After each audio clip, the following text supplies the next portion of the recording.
할렐루야. 에베소서 2장 8절에 은혜에 의하여 믿음으로 말미암아 구원을 얻었나니 이 구원은 우리 행위에서 난 것이 아니기 때문에 누구도 자랑할 수가 없다, 이렇게 말하고 있습니다. 당신이 받은 은혜가 너무나 큽니다. 이렇게 한번 인사 한번 하겠습니다.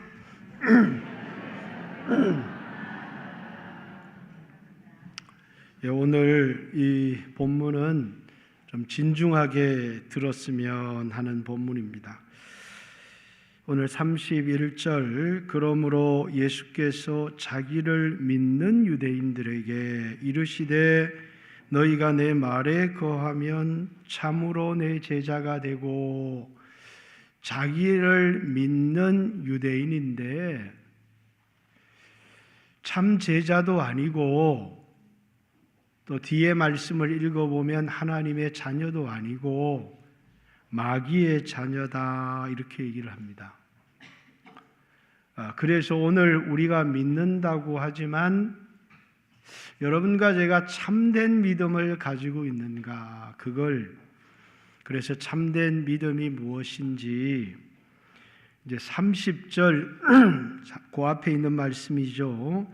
이 말씀을 하심에 많은 사람들이 믿더라, 이렇게.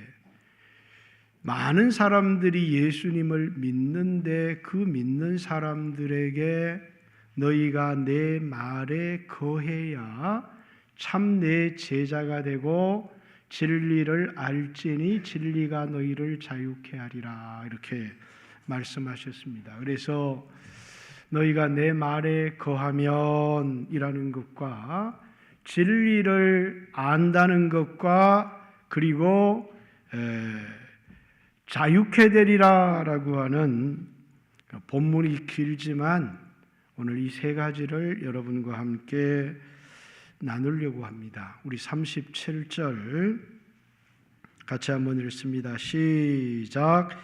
나도 너희가 아브라함의 자손인 줄 아노라.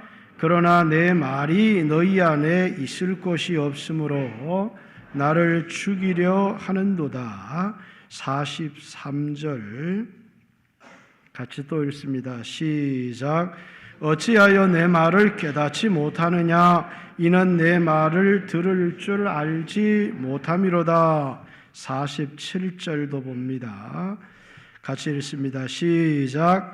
하나님께 속한 자는 하나님의 말씀을 듣는, 너희가 듣지 아니함은 하나님께 속하지 아니하였음이라. 내 말이 너희 안에 거할 곳이 없다 말씀하실 뿐만 아니라 내 말을 깨닫지 못하고 내 말을 들을 줄 알지 못한다, 이렇게 말하고, 너희가 내게 속하지 아니했기 때문에 내 말을 듣지 않는다. 내 양은 내 말을 듣고 내 음성을 듣는데 너희는 내게 속한 자가 아니다 라고 이렇게 말씀하시죠.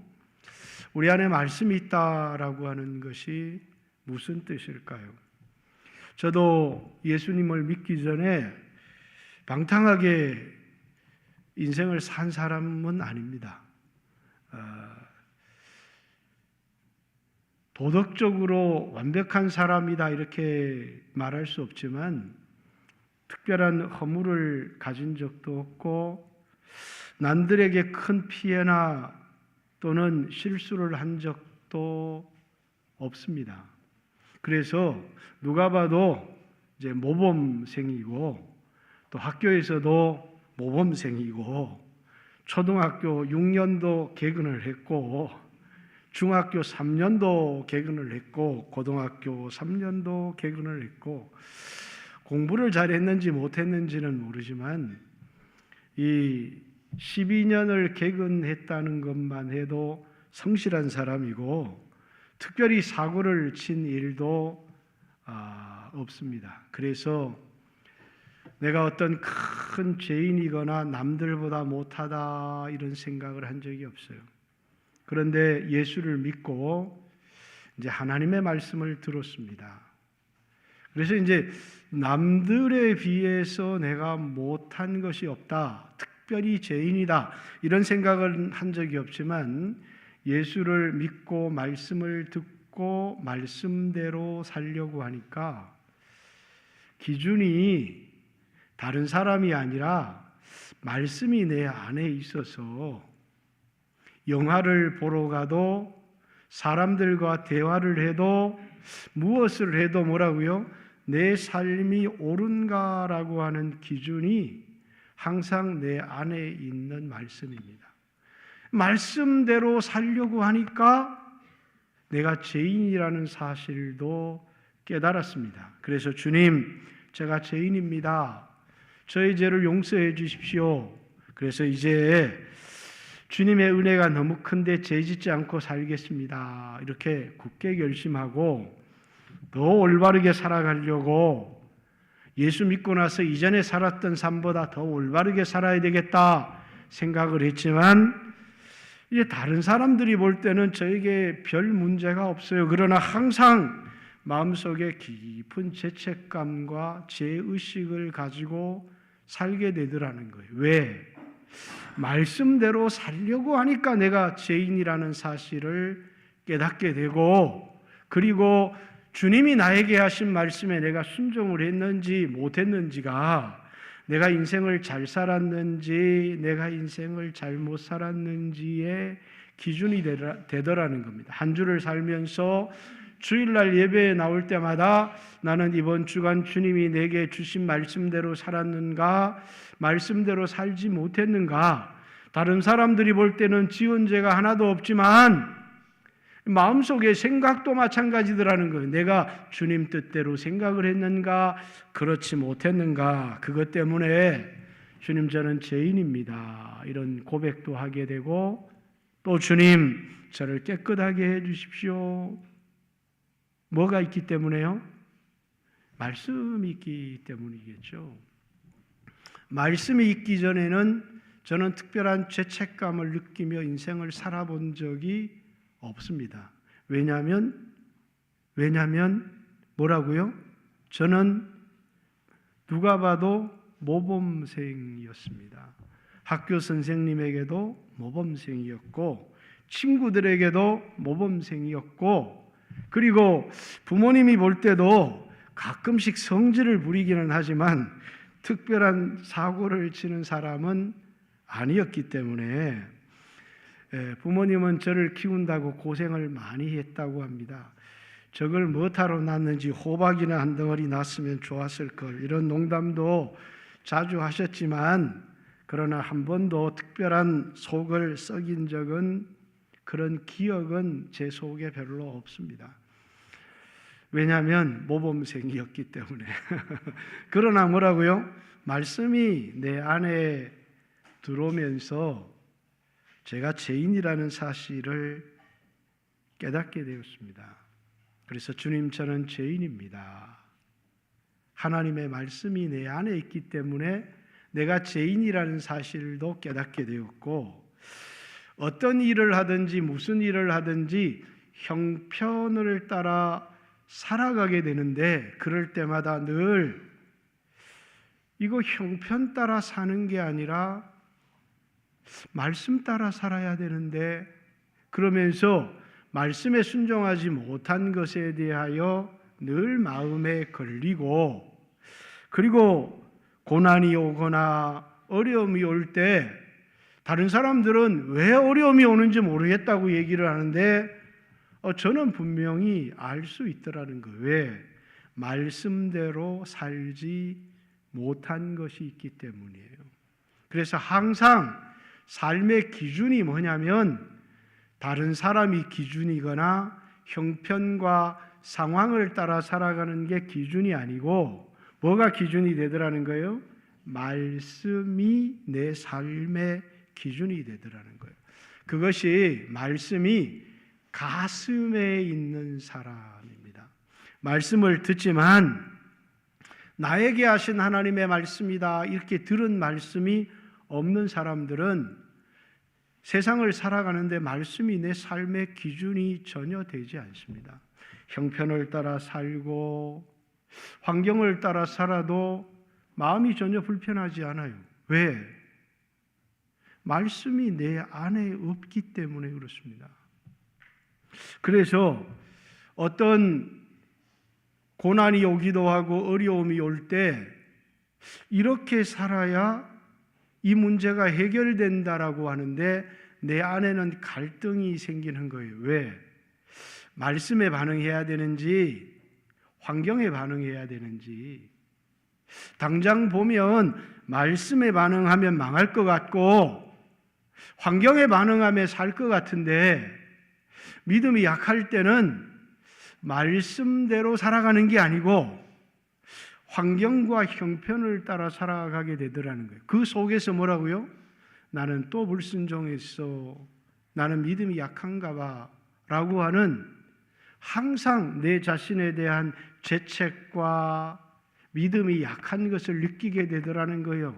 왜? 내 삶의 기준은 다른 사람들이 살아가는 형편 따라 환경 따라 살아가는 게 아니라 항상 말씀이 내 삶의 기준이 되기 때문에. 이것이 뭐라고요? 말씀이 내 안에 있다라고 하는 거예요. 어떤 사람들은 세상 사람들처럼 살아가는데 주일날 예배는 와요. 또 도와주십시오. 기도도 합니다. 근데 인생을 살아가면서 갈등이 생기지 않아요. 왜? 언제나 형편대로 살아가거든요. 그리고 내 안에 뭐가 없느냐면 나에게 갈등을 일으키는 살아있는 하나님의 음성이 없어요. 말씀이 없더라는 거예요. 그래, 형편대로 살아가고 주님 도와주십시오. 오늘 이 어려운 형편에서 나를 건져주십시오. 하지만 주님이 말씀대로 살아라 이렇게 들려오는 하나님의 음성은 없더라는 거예요. 오늘 여러분 어떻습니까? 셀에서 나눔을 해요. 그 나눔을 하는 이유가 아주 단순합니다. 주일 목사님 말씀을 통해서 하나님이 나에게 이렇게 말씀하셨습니다. 그런데 오늘 이번 주에 내가 이러이러한 삶을 살다가 말씀대로 살지 못하고 그래서 어쩔 수 없이 또 형편을 따라 살았습니다. 그랬더니 내 삶의 결과가 이렇게 나타났습니다. 그래서 내 삶에 어려움이 찾아오고 고난이 찾아오면 불순종의 결과다라는 사실을 깨닫게 돼요. 그리고 내 하나님 말씀에 순종하면 사람들이 어리석게 결정을 했다고 하는데 하나님이 도와주실 거라고 하는 기대를 가지게 되더라는 거예요.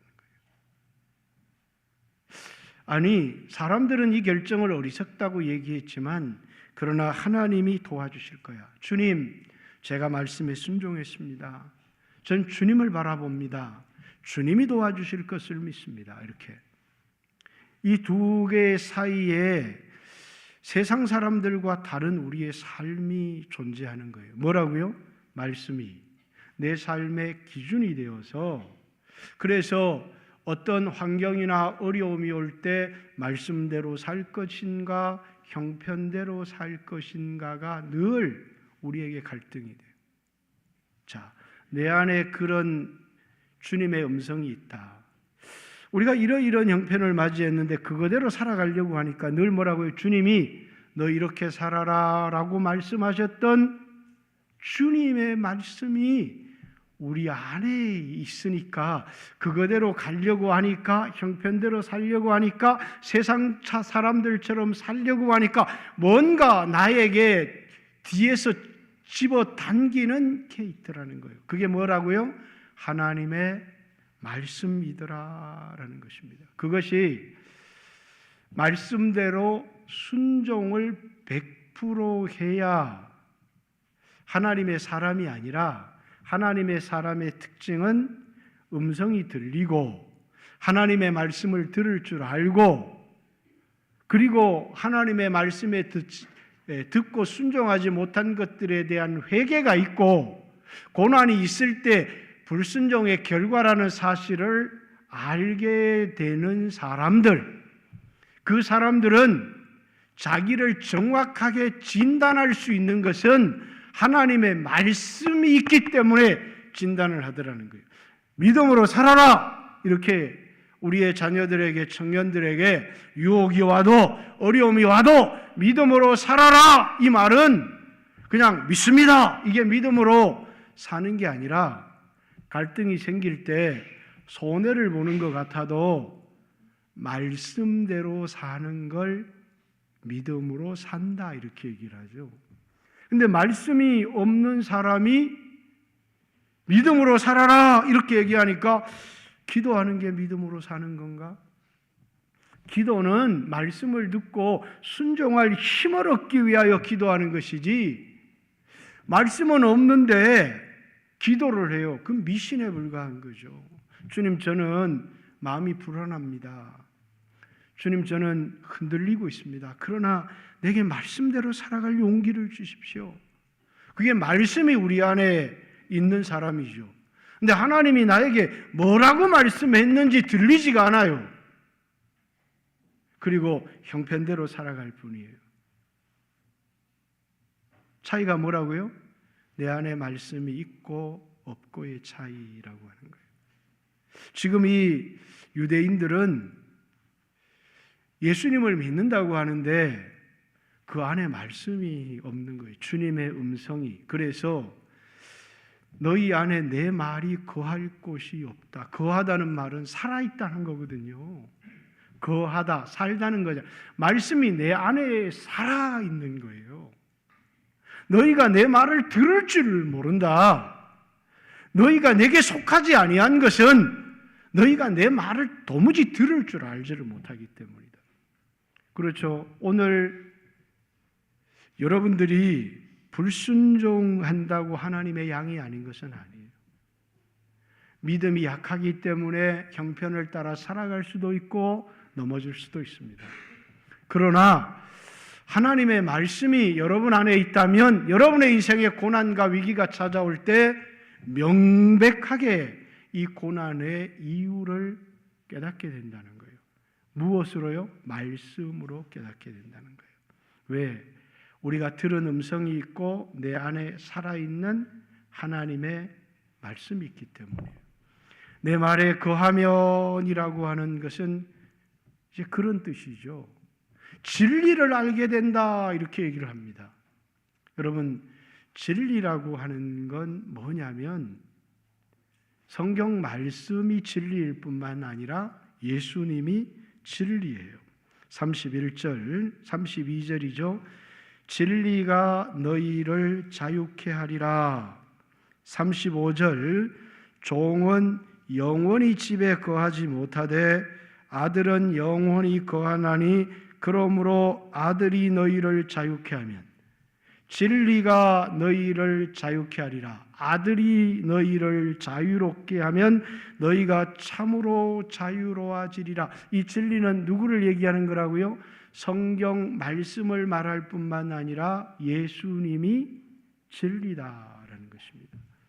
너희가 내 말에 거하게 되면 누구를 알게 되느냐면 예수님을 알게 된다는 거예요. 성경을 통해서, 하나님의 음성을 통해서 예수님이 누구신지를 알게 된다는 거예요.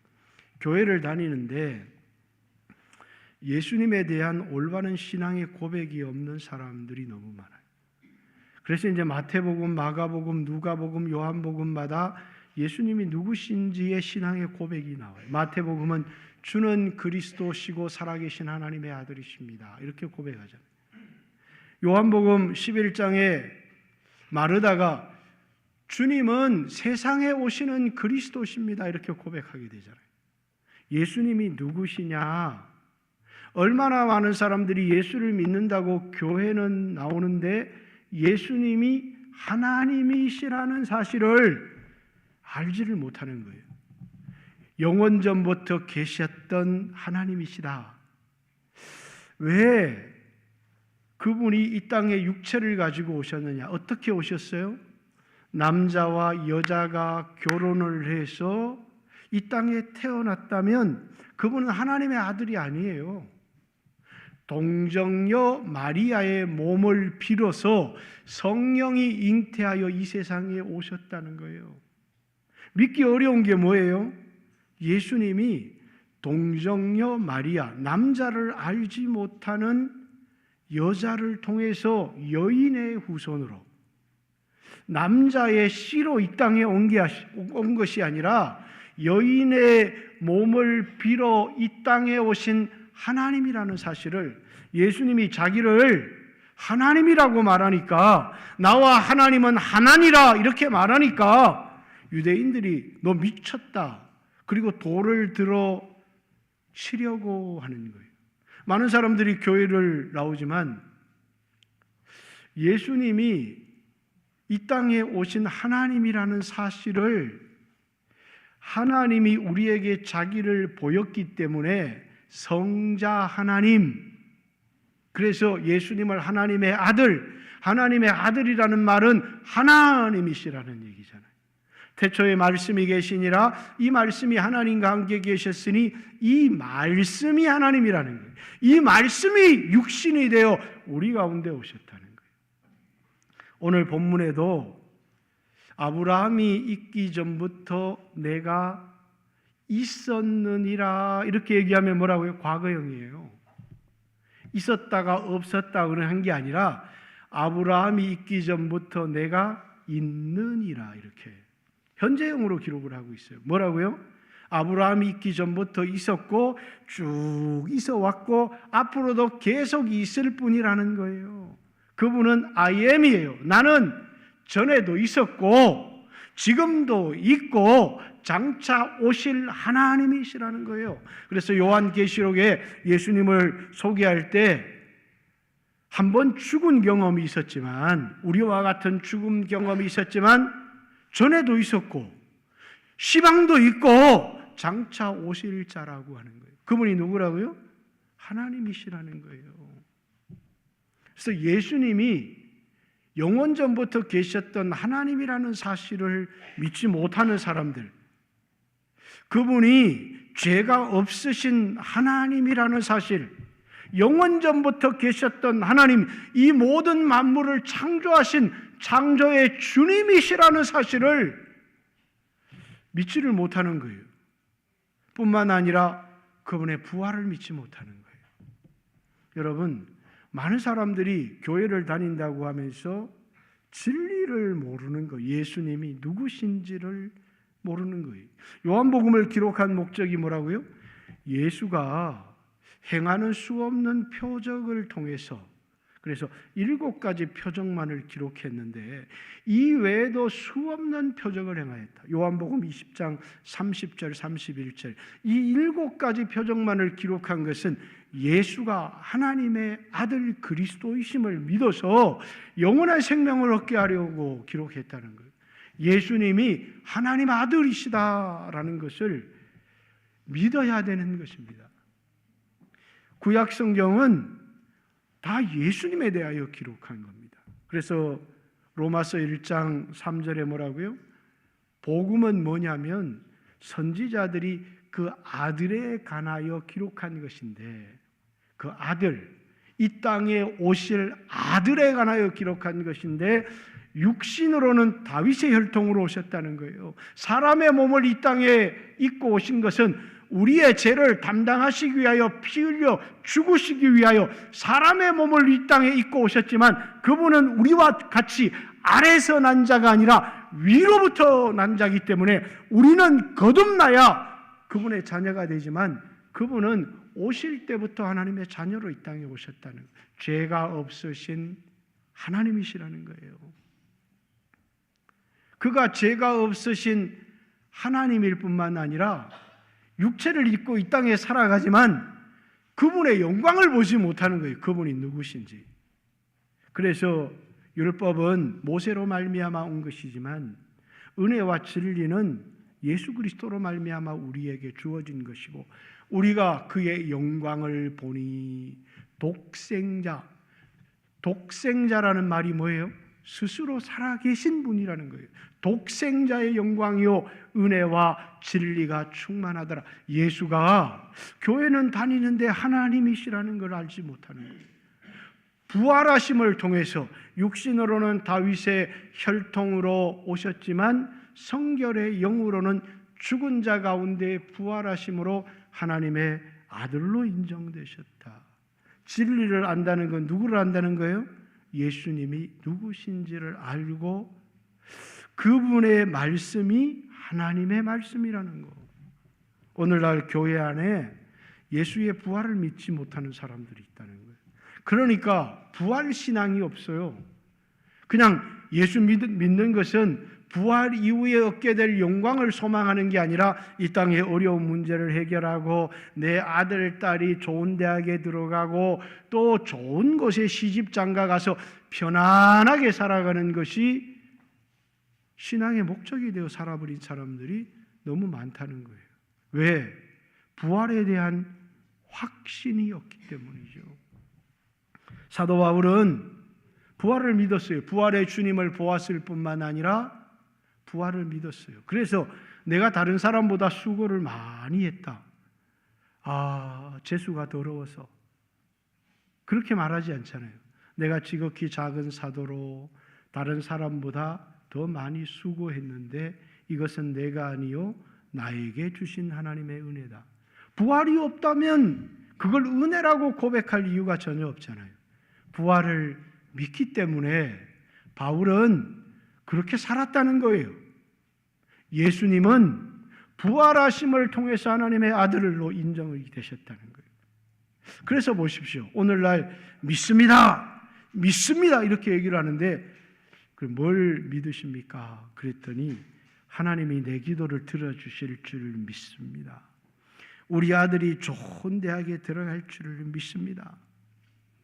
내 병이 나을 줄을 믿습니다. 아니 그런 믿음도 좋지만 먼저 뭘 믿어야 돼요? 예수님이 하나님의 아들, 죄가 없으신 그 하나님의 아들이라고. 남자와 여자가 결혼해서 태어난 모든 사람은 죄인이지만 예수님은 동정녀 마리아를 통해서 이 땅에 오신 죄가 없으신 하나님의 아들이시라는 사실과 그가 죄가 없으신 하나님이시기 때문에 우리의 죄를 지고 십자가에 죽으셨지만 부활하심을 통해서 하나님의 아들로 인정되셨다는 거예요. 그분이 하시는 말씀은 하나님의 말씀이라는 거예요. 제가 이곳에서 하는 모든 말이 하나님의 말이 아니잖아요. 왜? 제 말을 할 때는 하나님의 말이 아니에요. 그러나 강단에서 성경을 읽어서 그 성경을 풀어줄 때는 내 얘기를 하는 건 아니잖아요. 예수님이 하신 말씀을 말하잖아요. 그래서 그걸 하나님의 말씀으로 들으라는 거예요. 성경이 하나님의 말씀이라는 것. 예수가 동정녀 마리아로 태어나서 죄가 없으신 하나님의 아들이시라는 것. 그가 부활하심으로 하나님의 아들로 인정되셨다는 것. 여러분 이 예수님을 믿으십니까?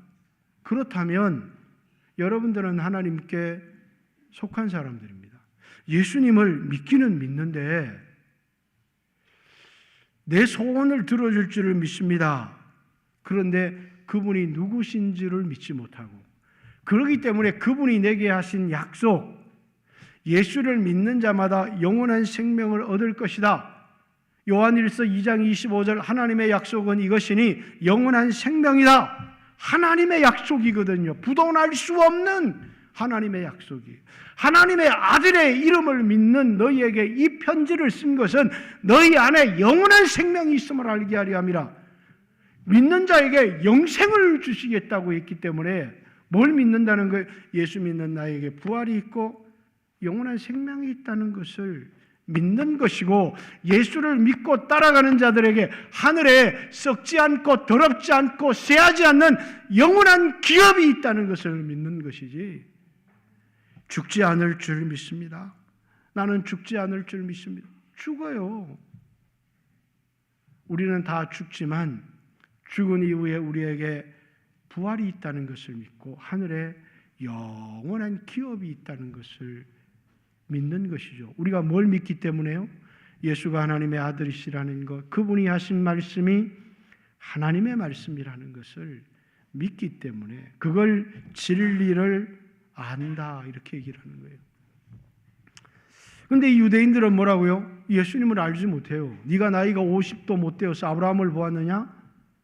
아브라함은 이렇게 행하지 아니했다. 아브라함은 나의 때 볼 것을 보고 즐거워했다. 너희가 아브라함의 후손이라면 아브라함이 나를 기뻐하고 나를 사랑한 것처럼 너희도 나를 기뻐하고 나를 사랑했을 것이다. 그런데 너희는 아브라함의 자손이 아니라는 거예요. 아브라함의 자손은 누굽니까?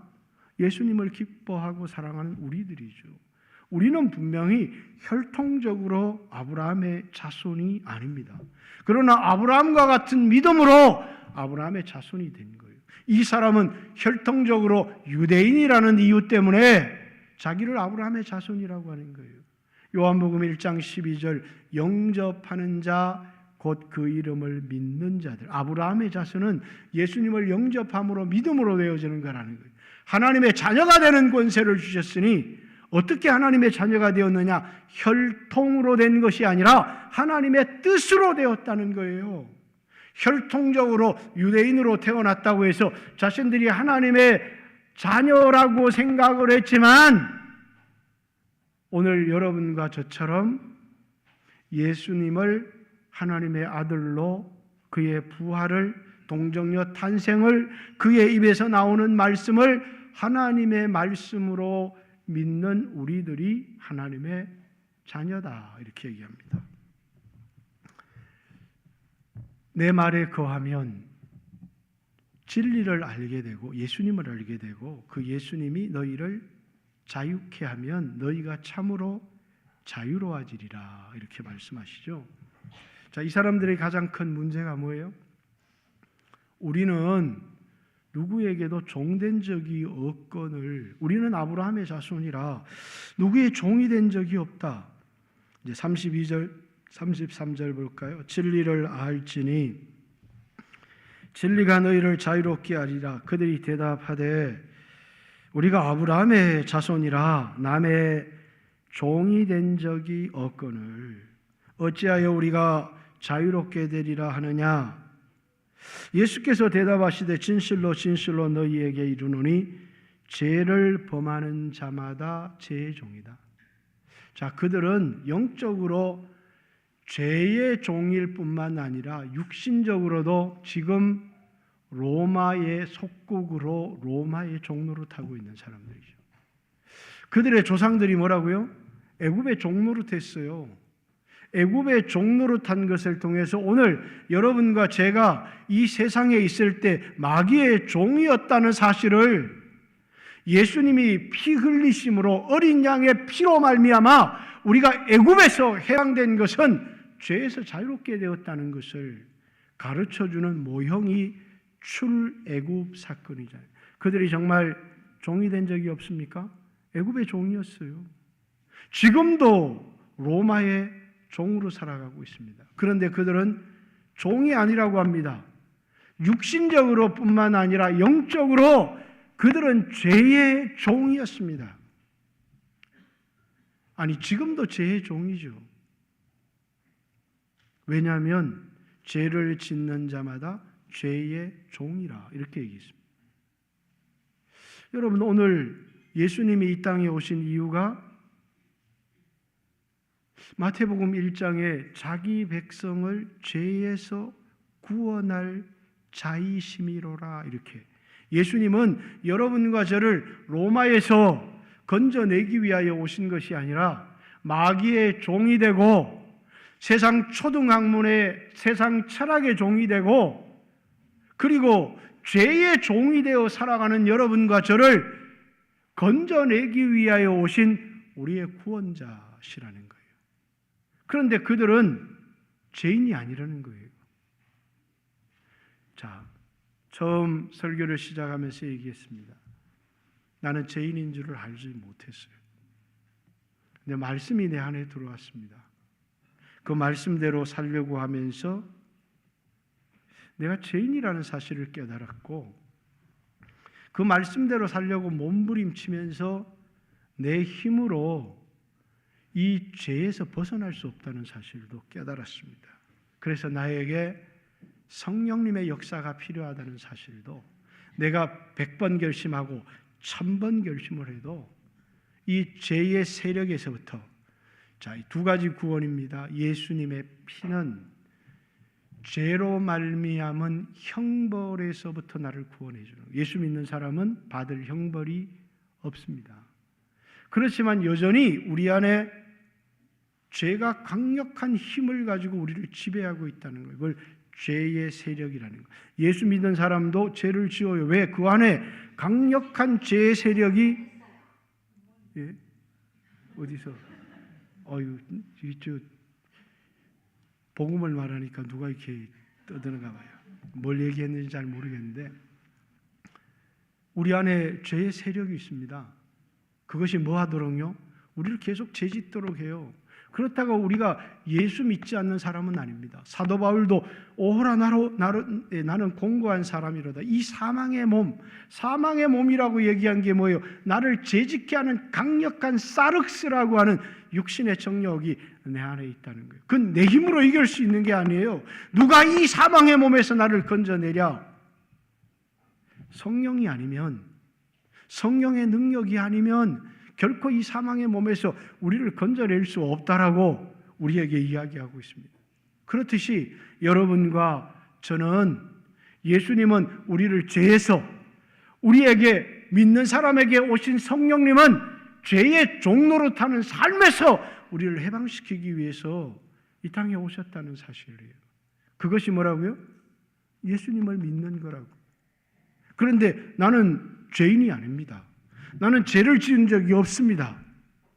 라고 얘기하는 이 사람들에게 자신이 얼마나 간절하게 구원이 필요하다는 사실을 알지 못합니다. 2018년도 제가 신장 이식을 받은 해인데 그해 이제 인공신장이 개발된다는 소식을 들었습니다. 이렇게 보니까 3, 4년 안에 상용화될 거다 이렇게. 그래서 2023년까지만 견디면 나오겠구나. 2023년 보니까 3, 4년 후면 상용화될 것이다. 그래서 또 이제 기다려보고 며칠 전에 한번 열어봤더니 앞으로 2030년까지는 상용화될 거다.